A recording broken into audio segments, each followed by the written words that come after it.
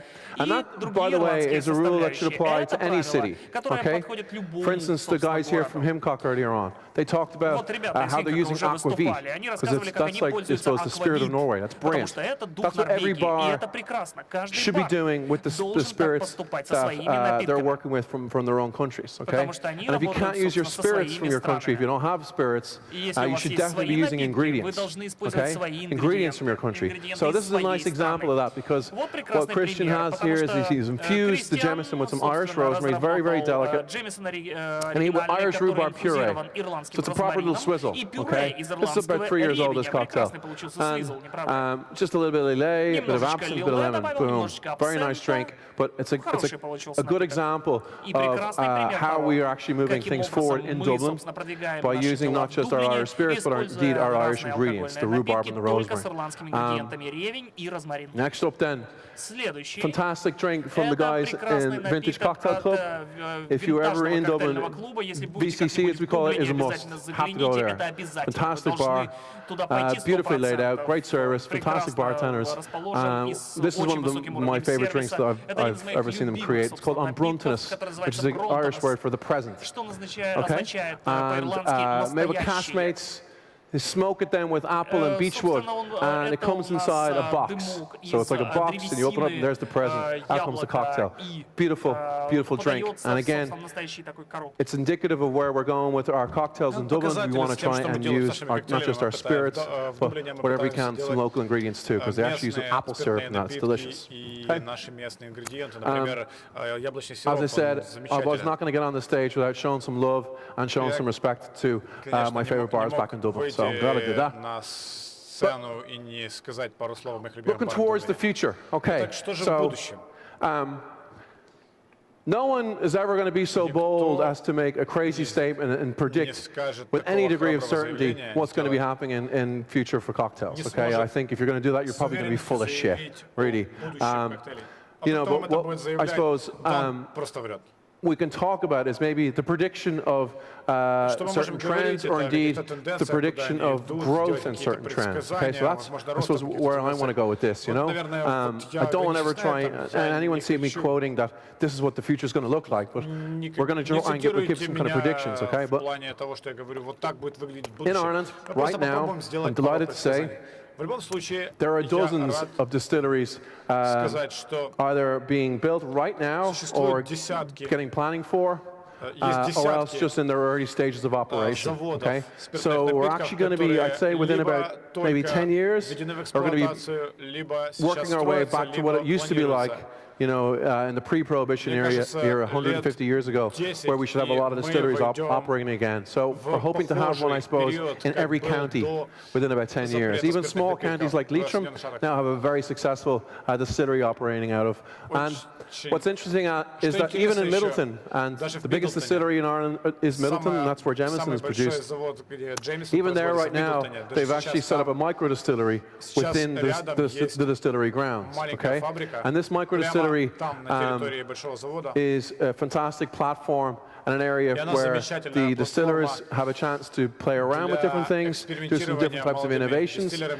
So currently, for instance, they've been distilling with different types of grains, distilling with wheat, distilling with oat, and having an awful lot of fun. So even in here, in Middleton itself, it's actually some new distillery action going down. But if you pick up the paper at any time in Ireland, or you read the Irish Times online, you'll see that practically every week there's news of either a new distillery opening up or a new brewery. So we're getting our groove back, which is brilliant. We're getting back to what we're really, really good at, which is booze, So that's one thing that we need to pay attention to, right, is that I'd say within about 10 years, we should have a distillery back in every single county in the country, which is brilliant.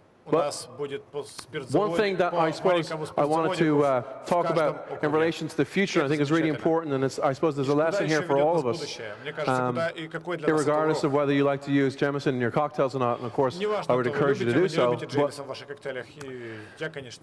I personally feel that bartenders, that can't cook and can't use local ingredients from their own localities, from their countries, or from their cities are fucking up, okay? It's as simple as that, okay?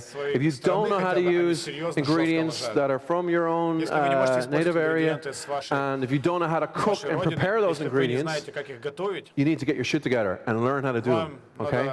Because cooks are already all over that, okay?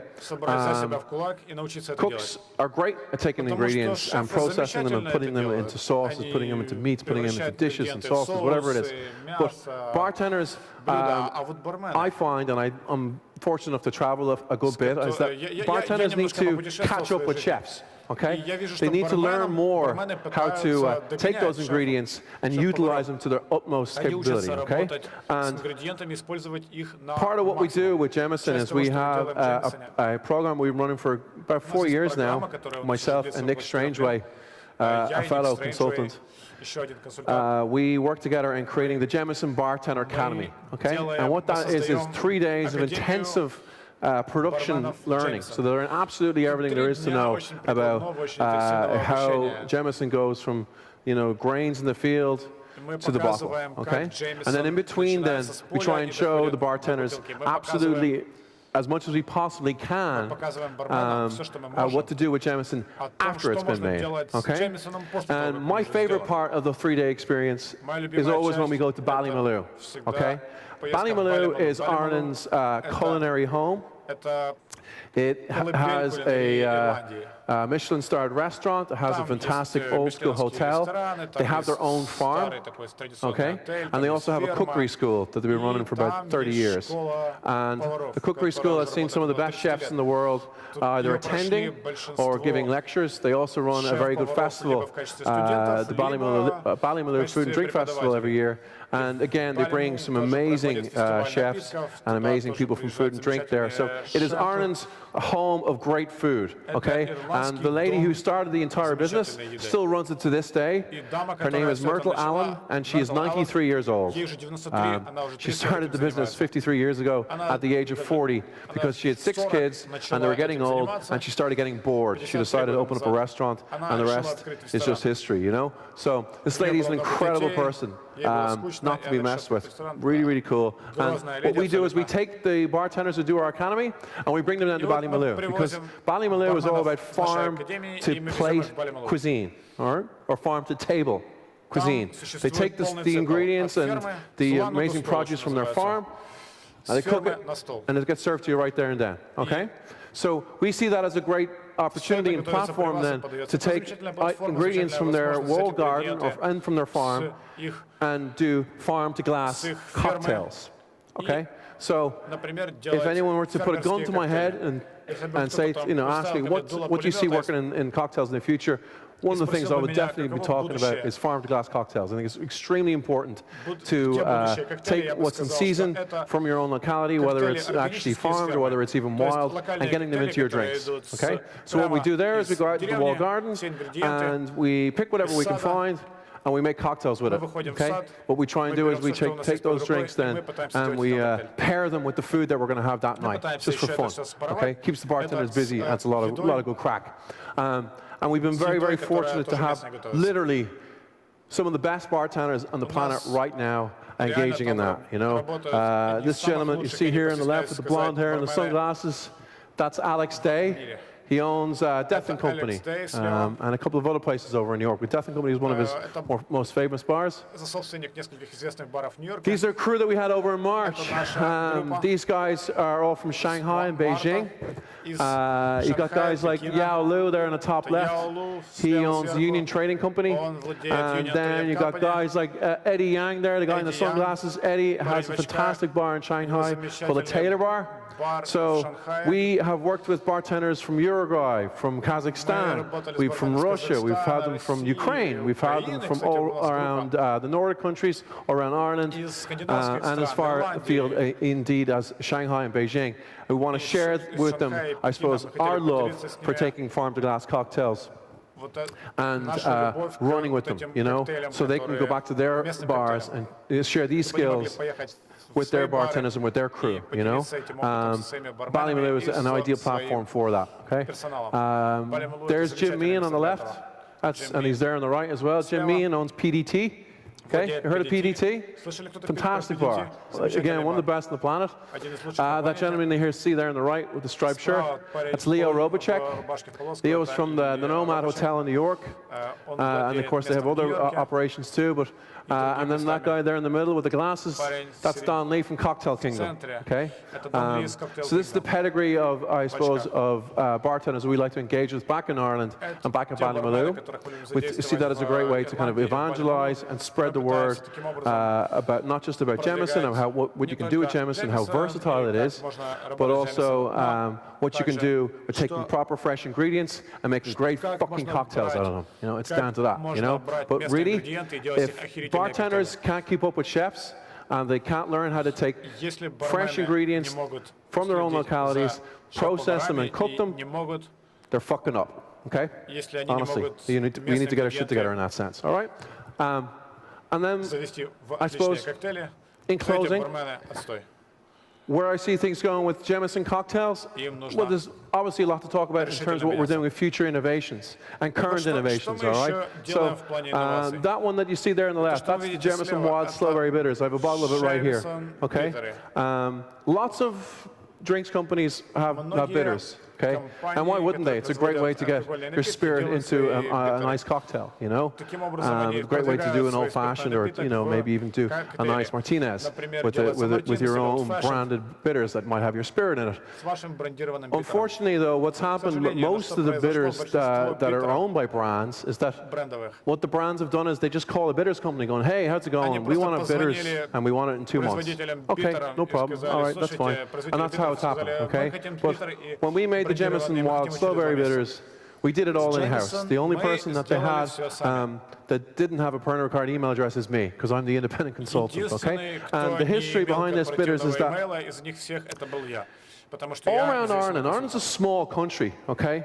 Like about 5 million people in the Republic, okay? But all around Ireland, what you'll see, if you fly over it, if you're just driving through the countryside, are thousands of kilometers, I'm talking thousands of kilometers of hedgerows, okay? Hedgerows are basically ways for farmers to divide up their land, okay? Because when these farms were originally built and laid down, they did not have enough money to build walls with bricks or with stones, okay? The only way they could divide their land was to put in maybe some blackberry brambles, or put in different types of trees, maybe put in elder trees, maybe they could put in some blackthorn trees, or some hawthorn trees. And the trees were very, very good in the sense that in the summertime, the trees give us flowers, okay? So elder tree in the summertime gives us elderflower, okay? Lots of fun to be had with elderflower, you know? You can use it in lots of different ways. And then, of course, in the autumn, these trees also give us berries. So the elder gives us elderberries. The hawthorn tree gives us the hawthorn berry then in September and October. But the blackthorn tree gives us sloes. So you've all had sloe gin. You know how it's made? You take gin and then you macerate it and infuse it with sloes. It gives it a nice bitter, kind of sharp taste. And it gives it a little bit tannin. So what we did was we picked 100 kilograms of wild Irish sloes. Some of them I picked myself. I got bloodied hands doing it. And we did a distillate from the sloes, okay? We distilled them, and then we mixed them with a maceration of neutral grain spirit that had some really bitter ingredients in it, like gentian and wormwood. So we mixed the slow distillate with the bitter ingredients, and then if you make whiskey, as I'm sure you all know, when you make it, you have to water it down. Okay, to get the ABV down to a manageable level. Unless you have a good taste for massive, you know, Navy or cask strength whiskies. But if you want to have it like 40, 45 ABV, you got to put some water into it. We had the distillate and the bitter at a very high ABV, so what we did was we cut it with whiskey. Okay, so there's only 3 ingredients in that. There is whiskey, there's the slow distillate, and then there is the bitter ingredients. Okay, that are macerated in. We are working on new bitters right now. I was hoping to have a bottle ready. It's not quite ready yet, but all I can say is that we're committing to using a wild ingredient again in our second set of bitters. So keep your eyes peeled for that one. Stay tuned. But if you want to taste this, again, come down to the bar tomorrow at 3 o'clock. I'll be making some cocktails with whatever I have left in this particular bottle, and I'd love to give you a taste, make you a nice old-fashioned. Okay? And then, of course, what we're doing with some of the new whiskies, you know, Caskmates has been a tremendous success, you know, and it's a fantastic whiskey to mix into cocktails, you know. One of my favorite cocktails right now is when you make a nice stout syrup, hit it with some Caskmates, a little bit of this wild strawberry bitters, boom, fantastic old-fashioned. So simple, so spot on. But the Caskmates that's out right now, that is I suppose, had a lick of stout in it. Okay, it's basically had porter beer thrown into the mix. The next one that's currently out in Ireland, unfortunately, there's no more bottles left that I could get, unfortunately. Otherwise, I'd be sharing some with you right now. It's an IPA Caskmates. So it's a Caskmates that has spent some time with barrels that have had IPA imprinted on them, and where the IPA has been left in for a while. So I suppose that's where we want to be going next with our cocktails, you know. And I'm going to tell you right now, that is a fantastic whiskey to mix with. I've made some nice cocktails with it already. Probably should have kept some for you, but unfortunately I drank it all. Okay? But look, there you go. I suppose what I wanted to do was I wanted to share my own love for Irish whiskey, for Irish drinks, pay some respect to some of the old heroes, pay some respect to the current heroes, give them a nod, and then I'm going to say to you right now, if you're around tomorrow, come hit me at the Jemison bar. I'll remember your faces, and when no one's looking, I'll give you some shots, okay? All right. Slánte, thanks very much indeed for your time. Thank you.